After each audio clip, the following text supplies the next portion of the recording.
시청자 여러분 안녕하십니까? 폴리티코 정치연구소입니다. 이 시간에 여러분들과 얘기 나눠볼 것은 이해찬입니다. 이 국제관계에 있어서 이해찬이 이재명을 끌어들여서 뭔가를 해보려다가 안 되니까 본인이 직접 나선 형국인데 이러다가 사고 치지 않을까 굉장히 큰 걱정 근심이 지금 밀려옵니다. 지금 이해찬의 행보가 중국을 끌어들여서 반일 드라이브를 하려는 것 같아요. 그런데 이렇게 지금 이재명까지 끌어들이고 이해찬이 직접 발로 뛰는 거 보면 뭔가 큰 사고가 하나 나오지 않을까 지금 걱정이 됩니다. 이해찬은 그거 알아야 돼요. 반국가 세력이라는 게 어떤 의미인지 알아야 됩니다. 지금 정부가 어떤 국제관계를 만들고 그 국제관계 속에서 어떤 입장을 갖고 있는지를 알고 있잖아요. 지금 우리 관계가 어느 방향으로 가고 있는지도 알고 있음에도 불구하고 그것과 상반된 행보를 갖고 있다는 거, 상반된 세력과 계속 결탁하고 만나려고 하는 거, 그거 반국가 세력 어마어마하게 크게 거창한 그런 거 아닙니다. 지금 이해찬 자기가 지금 하고 있는 게 어떤 건지 자각을 해야 됩니다. 자각을. 싱하이밍 대사 만났던 거 이재명이요. 그거 관련해서 이해찬 작품이다라는 얘기 많이 했었잖아요. 실제로 이해찬이 싱하이밍과 만남 주선해가지고 이재명도로 한번 가봐라. 거기서 좀 뭔가 얘기가 좀 나올 것 같다 해서 이재명이 갔다가 훈시 듣고 왔잖아요. 한국 너 그렇게 하면 안 돼. 그렇게 하면 혼나. 뭐 이런 얘기 듣고 왔잖아요. 그 사람이 한 말이 한국이 미국 측 승리에다가 베팅하면 후회할 거야. 반드시 후회할 거야.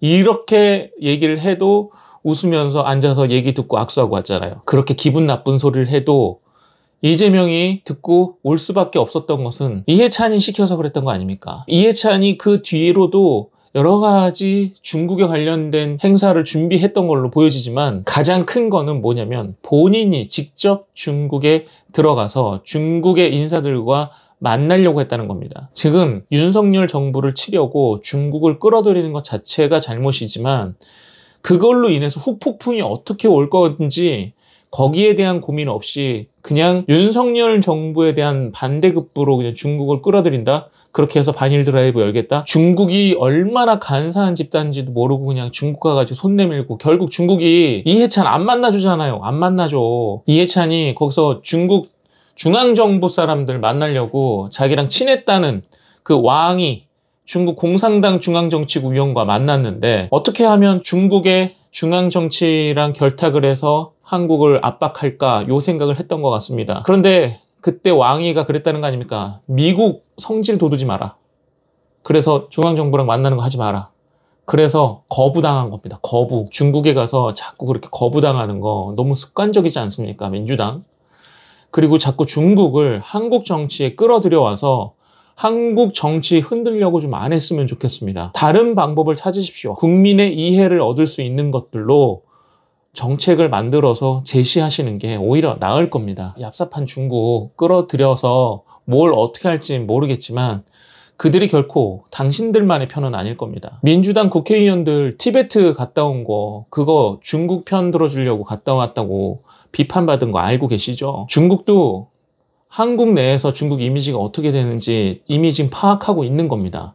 그러니까 이해찬 온다고 했을 때 아우 오지마 만나지 마 이러는 거 아닙니까? 결국 또 혼밥하고 왔겠지. 왜 자꾸 중국과 뭘 하려고 하는 건지 이해를 할 수 없지만 일단 중국도 이해찬을 손절하고 있는 상황이다. 이해찬은 윤석열 정권에서 제1야당으로서 윤석열 정부를 견제하려고 자꾸 중국발 뉴스 갖고 오려고 하는데 대한민국 국민들이 예전 같지 않습니다. 예전 같지 않고 지금 현재 이해찬이 중국에서 뭘 어떻게 하고 있는지 뉴스로 다 나오고 있는 상황이어서 함부로 믿지도 않을 겁니다. 그리고 한국이 지금 미국과의 관계를 잘 설정해 나가고 있지 않습니까? 그리고 중국이요. 단순히 지금 한국과 일본과의 관계에만 매달려 있는 것도 아닙니다. 중국은 중국대로 지금 세계 속에서 자기가 뭘 해야 될지를 지금 만들어가고 있어요. 실제로 중국은요. 지난달 18일에 이 친강이라는 중국 외교부장이 중국을 방문한 토니 블링컨 미 국무장관과 회동했고 미 국무장관의 방중은 2018년 마이크 폼페이오 장관 이후 5년 만. 중국은 중국대로 미국과 손 잡을 수 있는 건 다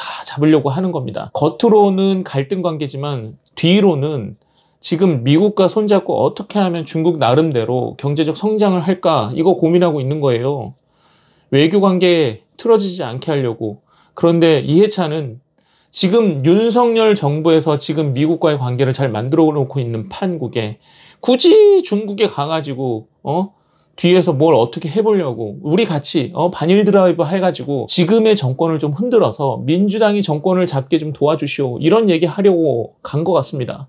근데 미국도 중국도 다 민주당 편이 아니에요. 지금 서로 지금 국제관계에서 윈윈 하려고 각자 지금 셈법 따져보고 있는데 현재 정권도 아닌 야당에서 중국과 뭘 어떻게 해보려고 자꾸 중국을 끌어들입니까? 싱하이밍으로 그렇게 때려 맞았으면 거기서 멈췄어야죠. 민주당을 어떻게 좀 살려보겠다고 지금 중국 방문하고 이재명과 싱하이밍 만나게 하고 뭔가를 하려고 하는데 지금 그럴 때가 아닌 것 같습니다. 이해찬. 정부가 말하는 그 반국가 세력, 그 세력 안으로 들어가지 않았으면 좋겠습니다.